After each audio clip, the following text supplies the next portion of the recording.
Across the world Peddi premieres పడ్డాయి. First half ఇప్పుడే complete అయింది. అయితే ఇప్పటి వరకు పెద్ది అందరినీ ఆకట్టుకున్నాడనే చెప్పాలి.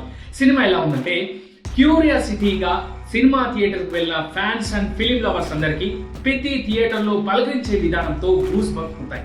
అలా వెళ్ళి కూర్చున్నారో లేదో చరణ్ టైటిల్ కార్డ్ అందరికీ గూస్ బంప్స్ తెప్పిస్తుంది.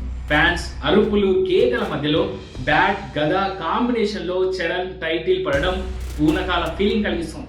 ఆ తర్వాత ఏమాత్రం ఆలస్యం చేయకుండా రైరా రారా సాంగ్ తో చరణ్ ను ల్యాండ్ చేసిన బుచ్చిబాబు నేరుగా ల్యాగ్ లేకుండా కథలోకి తీసుకెళ్తారు. సినిమాలో అసలైన కాన్ఫ్లిక్ట్ ను ముందే చెప్పేయడం, రేసీ స్క్రీన్ ప్లే, క్రికెట్ కు సంబంధించిన సీన్స్, చరణ్ యాక్షన్, దాన్ని హైలైట్ చేస్తూ Rahman BGMs, Janhvi Kapoor glamour, Munnabhai performance అన్నింటికి మించి Jagapathi Babu emotional scenes first half లో హైలైట్ అని చెప్పొచ్చు.